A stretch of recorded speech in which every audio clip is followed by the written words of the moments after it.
Hello everyone, this is Rajesh Sengupta, and we are here in the second week. We are here in the second installment of discussing fashion in the post-independence India.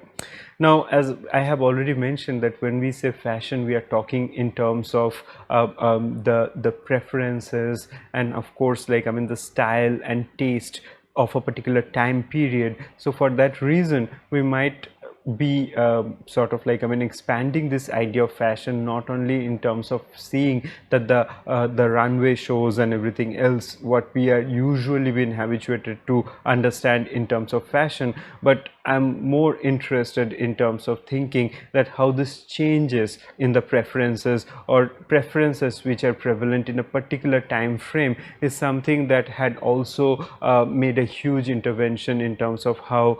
textiles are seen, they are studied, they are perceived, and they are appreciated.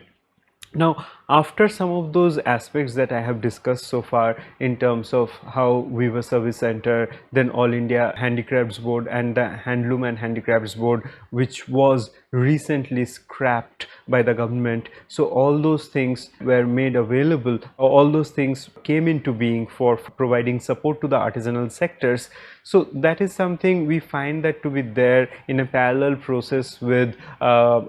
conducting certain exhibitions and certain displays on the international scale, so that the appreciation for textile from India that grows further. So this is something we find that one of the major exhibitions that took place during this time was the Textile and Ornamental Arts of India exhibition, and that took place at the Museum of Modern Art in New York. So this exhibition, what we see, that was a collaboration between the curators in the MoMA and especially Monroe Wheeler, and then we also see that how Kamaladevi Chattopadhyay, Pupul Jayakar, they were instrumental for making this kind of collaboration happen. So what happened in this exhibition, we find that a number of historical art objects or craft objects, whatever you call it, so those were sort of collected from a number of different museum collections, and then they were displayed there alongside a number of craft objects which were made by the Indian artisans after independence or from 1940s and so on. So in this image that we have on screen, here we find that in this image, this prominent title, the Textiles and Ornamental Arts of India, and if we see it, that how this title, this title is also there, it almost seems like it has been made on a piece of fabric, and that sort of shows that the how this idea of fabric and then ornamental arts, of course, which is also we have sort of discussed that how ornament, decoration, all those ideas are integrally connected to textiles. So with the use of this textile like material here, it also sort of emphasizes its close correlation and then what the viewers can expect from this exhibition. Now prominently featured here is this one sculpture that we have here, and that is popularly known as Tipu's tiger. And then Tipu's tiger is a wooden toy which has machinery inside it, and it was a kind of a collaboration, we can understand, that was made possible in the royal court of Mysore and during the reign of Tipu Sultan. And perhaps like the toy makers or the wooden craft makers from Chennapatna near Mysore were responsible for making this innovative at the almost like satirical this piece, which is a large toy like piece in which we see that there is a tiger which is devouring this British soldier. And this British soldier, even though it's a black and white photograph, in this one actually the soldier, we find that to be wearing costume which is red and black, which is again it's a reminder of the colonial attire. So this is something, it was made in the late 18th century, and inside this tiger the machinery was installed perhaps by the French clockmakers, and the machinery that sort of enabled slight opening and closing of this tiger's mouth, and a slight groaning sound that sort of like comes out of it. And this groaning sound is something we find is a kind of, perhaps it's a sign of the soldier dying. And then the sound of despair is something that is sort of reimagined by this machinery inside of this tiger. So this piece, which was sort of taken by the British, and then it was eventually displayed in Victoria Albert Museum in London. So when it was displayed, then it also received different kind of reaction from people. In one hand, people were fascinated by this, but then at the same time people were also scared and disgusted by this, because in Britain we can see that how this tiger is devouring this British soldier is something that should have this different kind of emotions being churned inside people. So this is one of these iconic pieces that we find that to be there, and it's very sort of tricky in terms of, and at least in the 1950s we can understand that how it was not really seen as a sculpture, but it was kind of seen as something that is a large version of a toy. But then it also has certain machinery inside it, which makes it somewhat in between a static object and an interactive object. So this, all this elements, those are there in this sculpture, or this toy, this large toy is something that was presented prominently in this exhibition. So, and then if we see in the background, then here we find there is this divan, and on this divan there are bolsters and pillows, and 3 mannequins are made there, and who are draped in expensive sari and jewelry and everything else. And then of course it's a kind of this divan, we can sort of associate that with a courtly setting. And then there on the top of that there are those 2 posts which support this large canopy like fabric, which sort of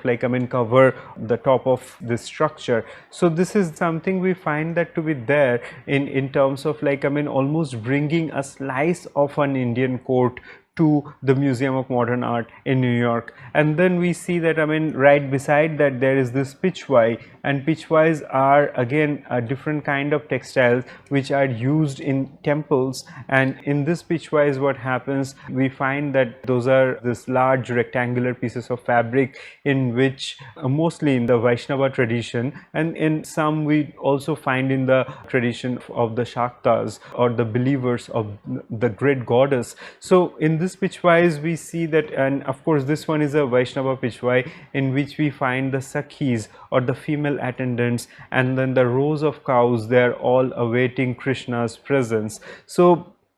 we do not really see that all those objects, all those textiles and everything, or the object that we see here, to be contextually connected. But then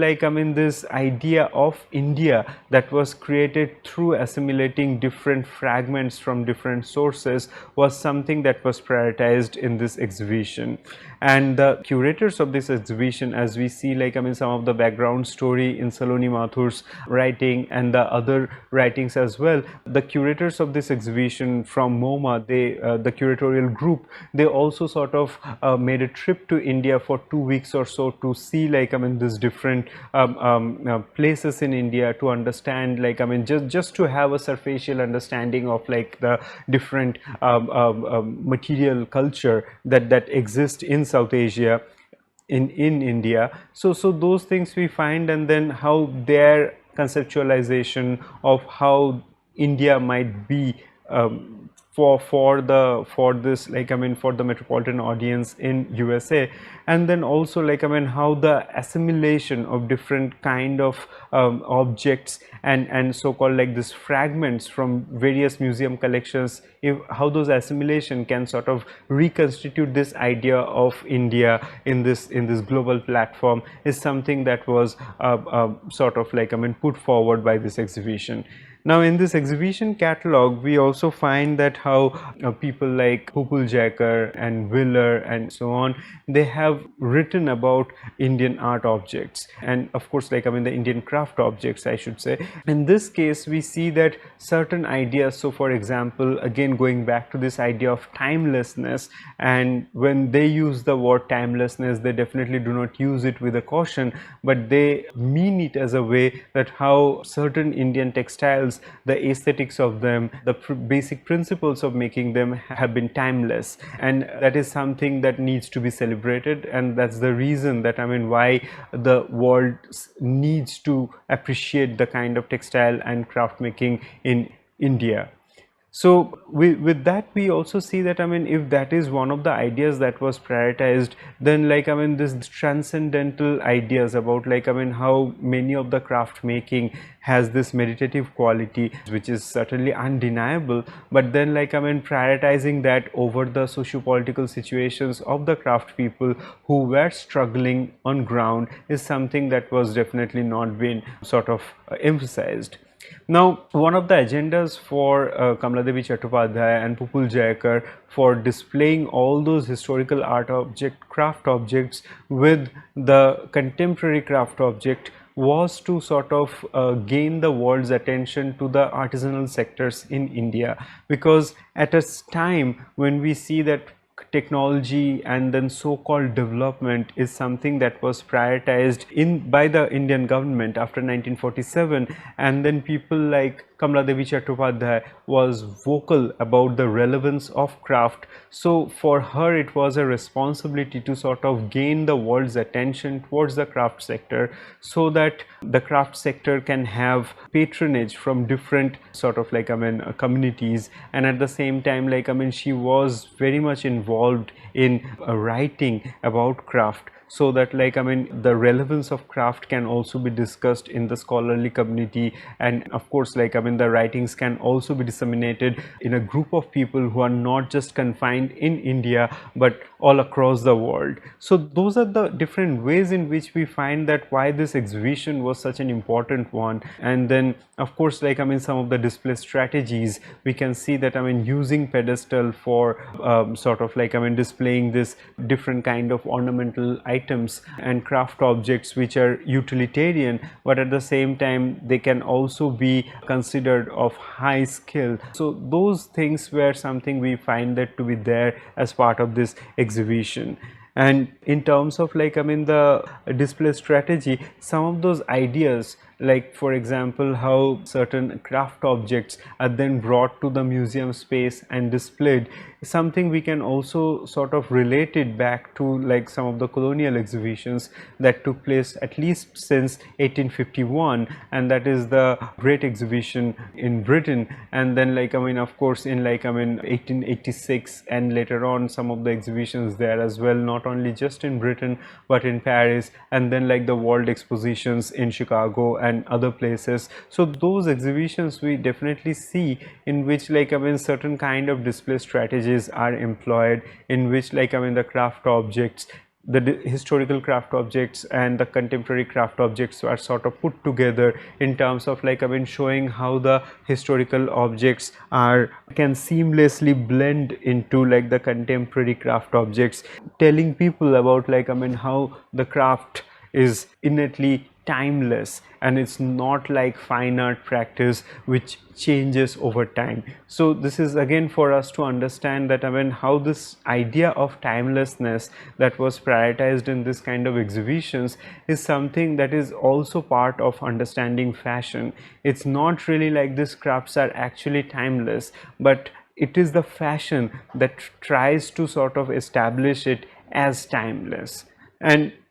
even in the colonial exhibition setup, if we see there is this seamless merging of the historical art or craft objects with the contemporary craft objects, and something that we also see in these exhibitions as well. But then perhaps one of the major differences between them would be that the colonial exhibitions, that it was the British government, they were sort of involved, or like, I mean, they were in charge of making this exhibition happen, and their motivation was definitely not to support the artisanal sectors in India, but to sort of like, I mean, show the world that, I mean, what they are ruling upon. But then in terms of like, when we see the this textiles and ornamental arts of India exhibition at the MoMA, even though some of the display strategy might go back to the colonial period, we see that, I mean, it's a deliberate choice in terms of how the curators, the collaborators were actually from both these countries, and the collaborators, they sort of consciously made decision about this kind of display strategy. So this is something we find that even though the visuals might sort of like, I mean, make us think about this correlation between the colonial exhibitions and the exhibitions that took place after the colonial period, but then if we think about, like, I mean, who all are involved in this exhibition, what kind of decisions were made before these displays, then we see that clearly there are differences how these exhibitions were put up. And now this kind of exhibitions were also very important in terms of, like, I mean, the gaining the world's attention towards Indian textiles and craft sectors. And as I have mentioned, that if we see this exhibition that taking place in 1955, and then by 1956 1957, during this time the Weaver Service Center is coming up in India, and then by the late 1950s, around 1959 and so, like, a number of pilot training centers would also come up in India, and that is how we see that, I mean, one after another different kind of activities are coming up, and they sort of like, I mean, they really revitalize the textile sectors that we have today in India. Now, some of those pilot training and production centers, those were set up in various places across the country. One of them was there in Srikalahasti in southern Andhra Pradesh. And in Srikalahasti, as I have mentioned earlier in the module when we speak about Kalamkari, so Srikalahasti is this place which is well known for this Kalamkari temple hangings, and in this site what we see that, I mean, there are some of the traditional textile practitioners like Jonnalagadda Lakshmaya and so on, and then they sort of like, I mean, what happened during this time, there was a change in the community roles. I mean, of course, that, I mean, it also comes up in Kumaraswamy's writing and some of the colonial documentation as well, that it's not really that the craft makers did not cross their caste boundaries to sort of like, I mean, learn new things or to participate in new kind of activities. And one of the cases might also be of Dubraj, who came from the Chamar community, the leather workers community, and then excelled the skill of baluchar making in Murshidabad in Bengal. So during this time we see that there is this deliberate measure that was taken by the Indian government, and of course, like, Kamala Devi Chattopadhyay was instrumental in this, in which we find this kind of this pilot training production centers. They invited master craftspeople, for example, like Lakshmaya, and then Lakshmaya was in charge of running this center and teaching the young people about the craft of making kalamkari hangings, like, I mean, drawing with kalam, and then what kind of aesthetics, what kind of requirement and everything that goes in making this kalamkari hangings. And so that is how we find that, I mean, people like Gurappa Chettigaru, like Jonnalagadda Gurappa Chettigaru, who is a son of Jonnalagadda Lakshmaya. So he would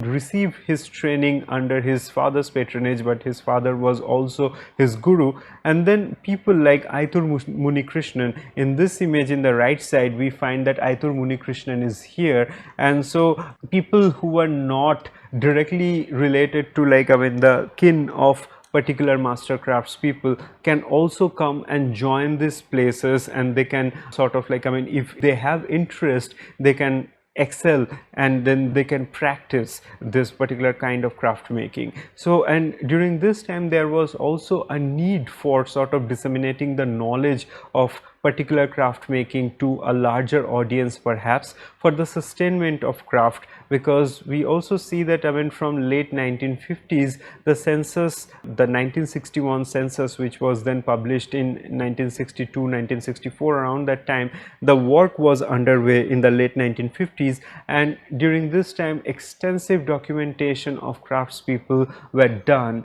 And then this documentation also shows that in particular textile sectors only a few members were existing. So today if we see that, I mean, particular textile sectors are thriving, perhaps the history goes back to, like, I mean, that particular moment in 1950s when Kamaladevi Chattopadhyay and some of the other documentators, they made this kind of, like, I mean, efforts to sustain this craft making, or else they might not have sustained the way we see them today. So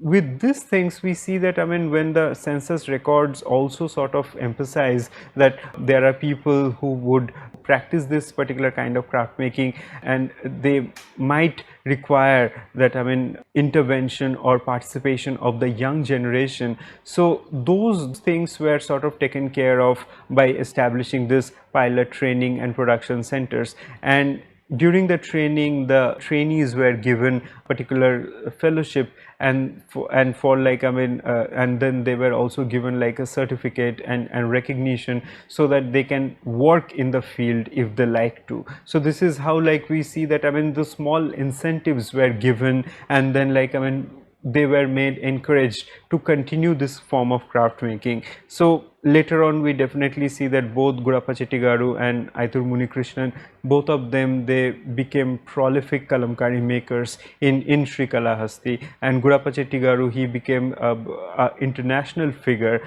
and one of the kalamkari hangings we find by Gurappa Chettigaru is here in the left side of the screen, in which we see this extensively worked kalamkari which is minutely painted. It shows Jesus Christ at the center stage. So this kalamkari hanging, which was made in 1980, it was perhaps before the Festival of India